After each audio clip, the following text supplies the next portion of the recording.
Okay. Welcome, everybody. My name is Thad Gamula. I'm with the Quinsigamond Rowing Association. I will be hosting tonight's Coaches and Coxswains meeting for the Collegiate races being held tomorrow, 4:15, and Sunday, 4:16, on Lake Quinsigamond. With me tonight is John Quinn, who is the chief referee. He'll be chiming in towards the end of this presentation and go over his side of things. And we also have several of the various host school coaches here with us tonight. With that being said, we will get this started. So welcome, everyone. As everyone's, I'm sure, very well aware, we'll be all at the Donahue Rowing Center tomorrow, which is in Shrewsbury. This is the Coaches and Coxswains meeting. And like I said, our chief referee for tomorrow and for pretty much all the races this spring is John Quinn. So just to touch base on the non-rowing and racing side of things first, this map is vital, and I'm going to go over it in detail just because we had some issues last weekend. So the large parking lot. So what you see here is a view of the Donahue Rowing Center. You can see it's off to the right. To the left of it is the boat ramp. That is where team trailers and buses park. Directly behind the Donahue Rowing Center, on top of the hill, there's a dirt parking lot. That is for team vans and team vans only. We don't want personal vehicles. We don't want individual vehicles. And directly behind the DRC is permitted parking only, so totally off limits. And next, I'd like to point out the roadway is where most of the spectator and personal car parking will be. And I'd like to emphasize that anything south of the Donahue Rowing Center, where it's hashed out, is no parking. We have neighbors who we've had people park on their lawns. We've had, this past weekend, it got a little egregious, and we're really, asking everybody to spread the word. Do not park south of the boat ramp. There should be signs this weekend. There should be no parking signs, but just please be aware. Spread the word. Don't park south of the boathouse. And also directly across from the boat ramp is the post office. They have a large driveway and a large parking lot, also off limits. We ask everybody just to stay away, stay off the lawn, and don't send your teams to go warm up through the driveway. Just stay away from it. We've been building a better relationship with them over the past years, so please, we don't want any team to ruin it here. And then everything north is spectator and personal car parking. There's plenty of room in the breakdown lane on those roads. On that road, just that's where the okay spot to park is. We are also going to be running a shuttle bus tomorrow. It's going to go from Shrewsbury High School, and I believe that info should have been sent out to the coaches earlier this week.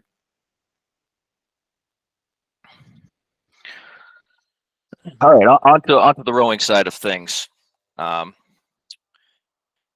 Once you launch, if you take a look at the map, you can see the DRC is labeled on the bottom edge of the map. You can see the boat ramp where you parked your trailers, and you can see our dock, which is kind of a Y shape. Everybody's going to be launching off the north side of that dock, and you have two options once you launch. You can either go diagonally directly across the race course and go down the race course outside of the lanes along the Worcester shore to warm up, or if you're so inclined, you can just go straight to the start. I think most of you will be going directly across to do your warm up. Just a couple of things to be aware. Obviously, number one, make sure that there are no races coming down the course when you cross the buoyed course.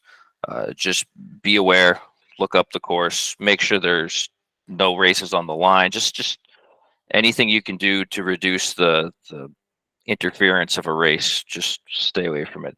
The other thing to point out is there's a red circle. It's the pump house. The area around it is very shallow. You can easily lose a skeg on it. Please just give it plenty of space. It's a small red building directly across from the ramp. You'll see it. Just stay away. Our best our best recommendation. um, so if you go across the lake and down the Worcester side for your warm up, you can go as far as you'd like for the time that you need. Be aware of your time, what time your race is. And then once again, if you come back across the course, please be aware of races. Don't cut across anything.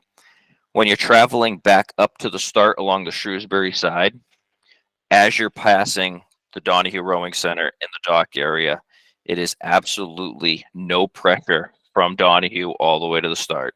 No pressure past the docks, paddle pressure all the way up to the start. Um, Once you enter the starting area, you will go through the lane 6 into the start area. There will be no stake boat. It's directly under the bridge as you're facing the 290 bridge. You're going to have Coxswains. You're going to have the pier directly to your right hand side and the other stake boats on your left hand side. That is how you're going to enter the cove. And let me be very clear, we don't want you, if there's a race that's being aligned or a race that's starting ready to go, do not enter that area. Do not enter under the bridge. Just weigh enough in this little cove and wait for that race to go and pass and then proceed up into the starting area. Do not interfere with races that are sitting on the line. Once you get up under the bridge, there are 3 white buoys you can see at the top. They kind of look like a triangle. You will go in a counterclockwise direction around them. And there's plenty of space up there to do warm-ups, do practice starts, whatever you need. Don't cut across them. Go around them. And the last part up there is the red dotted line. There's a cove that's far off. Please don't go too far into the cove. Main reasons for this is we want you to still be in earshot of the referees, and we also don't want you to anger. There's fishermen up there too, so just stay out of the cove is what we ask. For racing, we do have 5 fully buoyed lanes with 5 stake boats. Lanes 1 through 5 are the lanes we are going to be using. And what's going to happen is as you're circling around those buoys, a referee will call you up, and you are going to enter the race course through lane 0 underneath the bridge to get to your stake boat in high bow number first. So it's going to be ops 5, 4, 3, 2, 1 is how you're going to enter.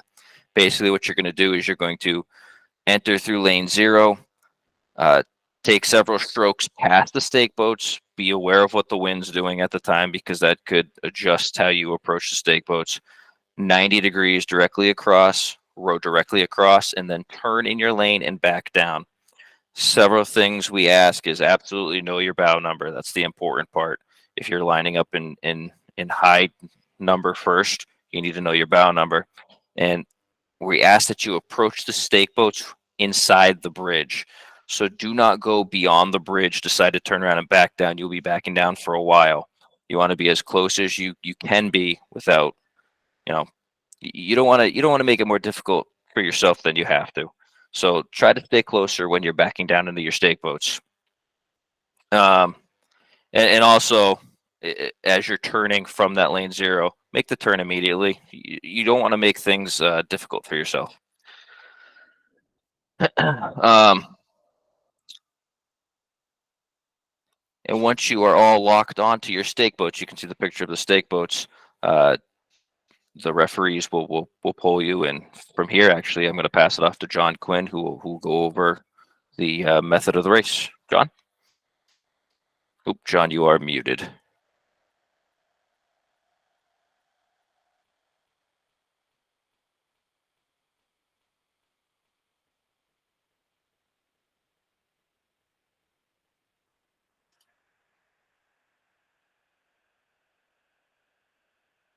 You're still muted there, John.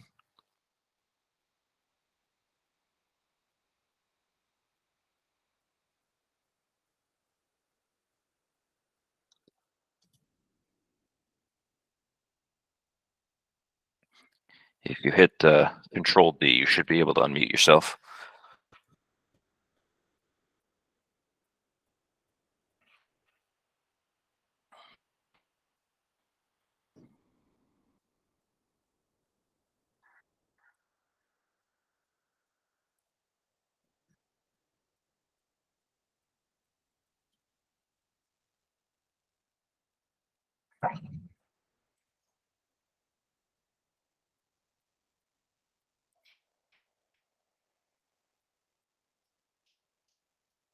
Can't. Oop, try now. Your symbol's gone away. Try now. Can you hear me? There you are. There you are. Okay. All right. Good evening, everyone. Sorry for the technical issue. My name is John Quinn, and on behalf of the referees who will be working with you this weekend and tomorrow and Sunday, one of whom is standing right behind me because he's our house guest tonight. Welcome to Lake Quinsigamond. For tomorrow, we've got 4 licensed referees and 1 candidate with a total number of working years at approximately 118 years of refereeing experience. Will be on the water tomorrow. 3 of the 4 of us are former coxswains, so we've been in your seats, and we know a little bit about what's going through your mind. Sunday, we'll be having 5 referees, 2 of whom will be former coxswains. I don't know what the yearly number of averages experience is, but it's also formidable. As Thad and I talked about, most of my comments will be around the starting area. Again, as you launch and go to the starting area, either on the Shrewsbury side or on the Worcester side, please be attentive. The lane that you're in, the 2 outside lanes, lane 0 and lane 6, are not buoyed on the outside. If you are not racing, you do not have a buoy line on either side of you. If you are not racing and you have a buoy side on either one of the, both sides of the boats, you are in a hot racing lane. Get out of there, please. Move to the outside and give the racing lanes to the crews that are in the racing environment. As Thad said, and we collaborated on this, so I'll just emphasize it. As you're going to the start, the 2 bridge piers contain everything from lane 0 through lane 6. We do not want you to come up into the bridge pier area near the stake boats if there are crews that are about to get on the stake boats or crews that are lined up on the starting platforms. We had issues last week. We will be penalizing crews and giving warnings if that happens this week. So if you see us lined up, please stop below the bridge. That also mentioned when you accumulate on the lane 0 side, we want you to start accumulating. We'll be calling you as the race before yours is getting lined up on the stake post. We will be accumulating the next race that follows above the lane 0 area. We'll be assembling you high numbers first, so that when you come down and get onto the stake boats, you enter the starting line area as the high numbers first, so you come across all the stake boats and back into your lanes. Again, as Stad suggested, there are only going to be 5 stake boats, so know what lanes you're in. Lane 1 is the numbered lane closest to the Worcester side. Lane 5 is the numbered lane closest to the Shrewsbury side. If you're in lane 3, you're right in the middle of that. If you're in lane 1 or 5, you're on either extreme. So know your lanes before you get to there. We want you to approach, again, as I said, come to the starting lines inside the 2 bridge piers. There's no reason for you to be outside the bridge piers. All the action, the stake posts, all the directions being given you by the referees will be directing you to stake posts, but everything is within the 2 bridge piers. That's the big stanchions holding the bridge up. All the action is in there. There's no need for you to be on the outside of those bridge piers. If you're on the outside, we can't see you. We can't control you.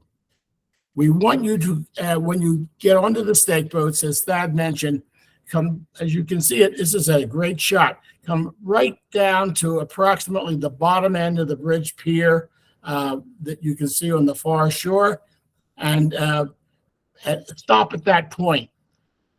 Get into your lane and back up from that point. What we do not want you to do, and what we had several instances of last week, was crews running down, rowing downstream for 150 or 200 meters, ignoring the advice of the referees, and then having a hard time backing up. The wind on Quinsigamond, if there's going to be any wind at all, it's going to be right in this starting line area, and it kicks around. It can be a little dangerous. It can be a little disconcerting. And no matter how experienced the referees are, if you start losing your point and losing control of your boats up there, it makes it very, very difficult to control the boats at the start. Once we back you in to the stake boats, the starter will be behind you. We will have 4 working referees. One will be the starter behind you.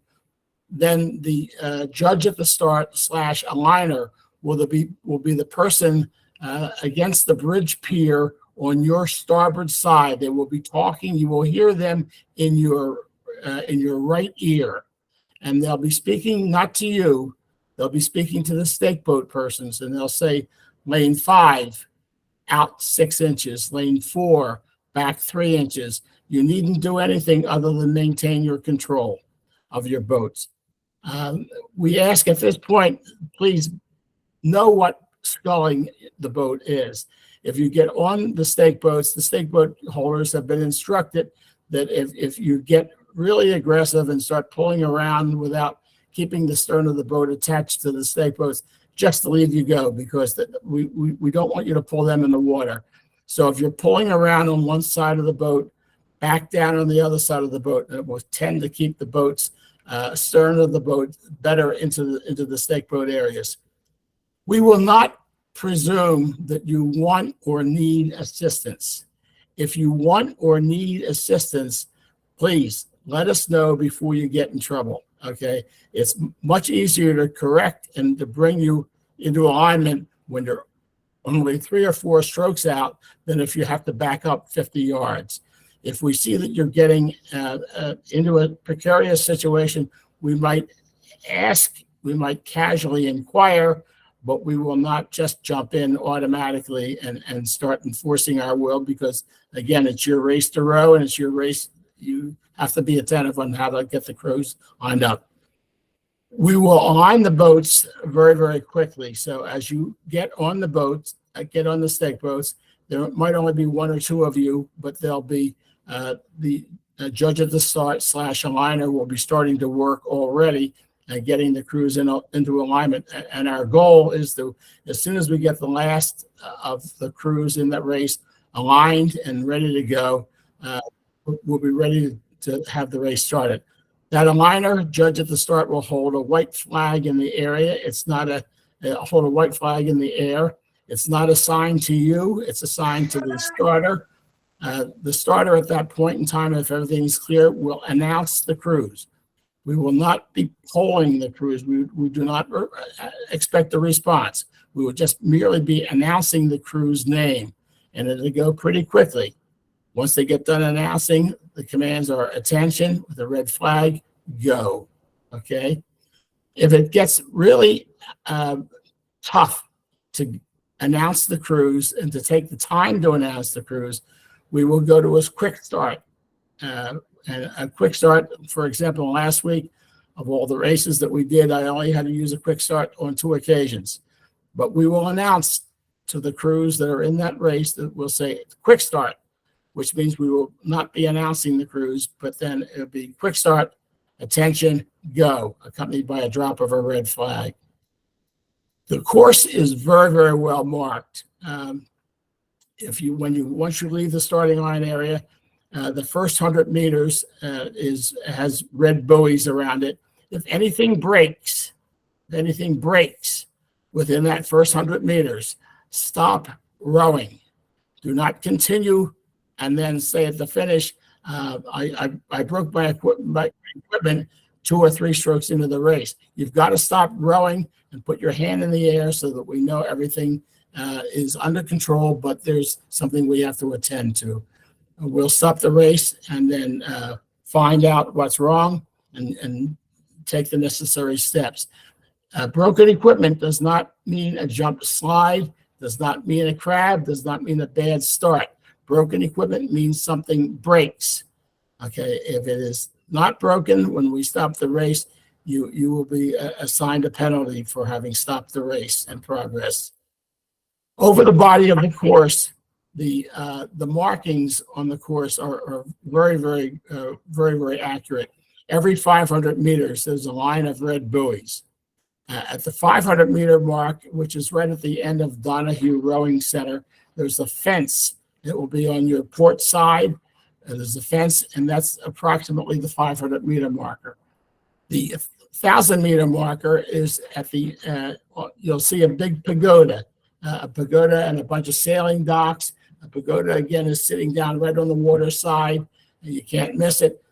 Right beyond that is the 1,000-meter marks.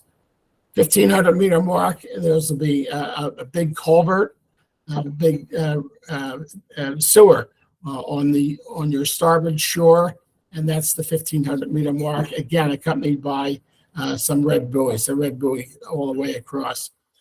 The finish line is again accompanied by a line of red buoys. It is approximately 10 or 15 strokes close away from the bridge that you will see in the distance, which is the Route 9 bridge.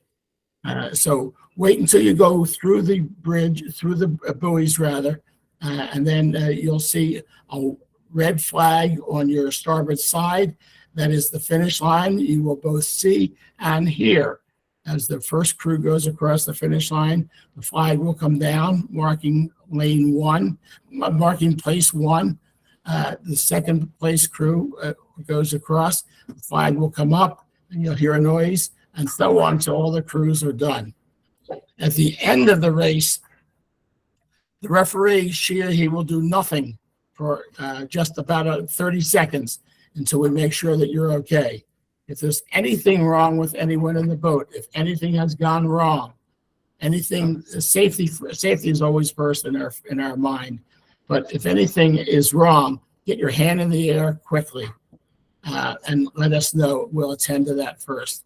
If there is no problem, the referee will show a white flag first to the crews and then to the finish line, and we'll announce the time.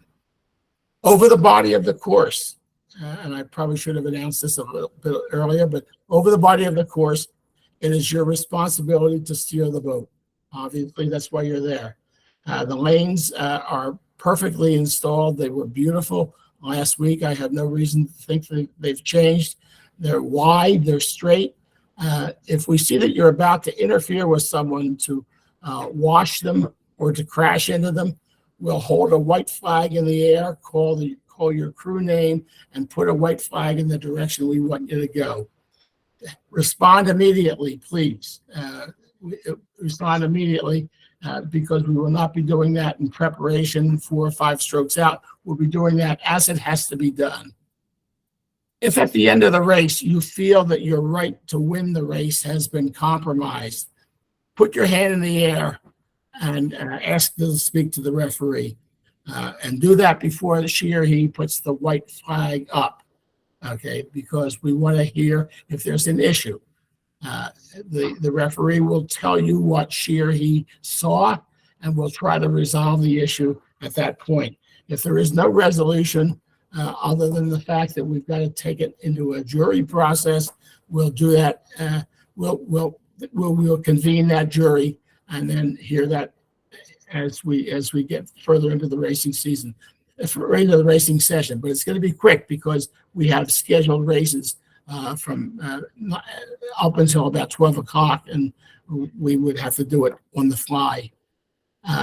Apart from that, that's it. I want to emphasize that if there's any questions at all you have, again, it's the beginning of the season. If there are any questions, if you've never been on the race course, don't worry about it. There's every week we have new coxswains. We will be, if you can't think of a question now, I would urge you to just approach us tomorrow morning. We will be there for about an hour on the porch at the Donahue Rowing Center. We're not going to conduct a mini clinic, but if you have any questions, we want you to get the answer to your question before you go on the water. The better way to address it is on land rather than before something goes wrong on the water. Please, we'll be the people with the red hats, and we'll look like the referees. Just ask us, please, and we will welcome your questions and take as much time with you as we have to. Any questions at all that I haven't covered anything with tonight, I'll be happy to answer tonight, right now. And just maybe go through the instructions of how you enter a question, and then we'll go from there.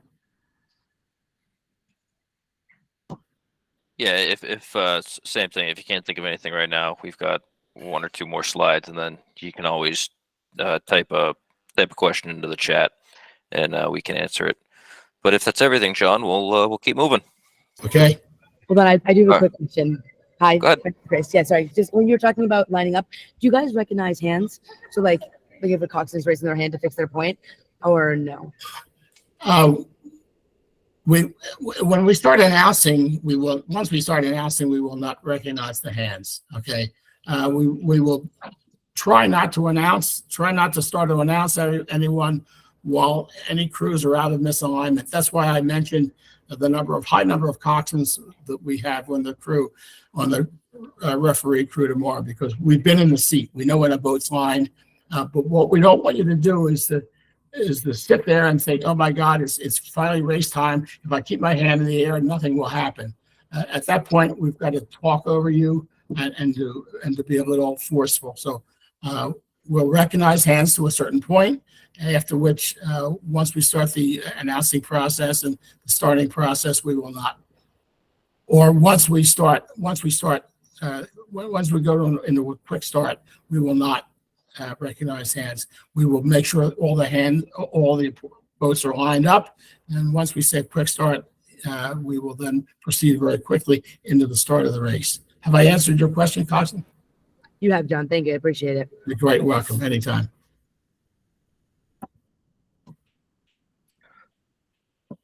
All right. Well, thank you, John.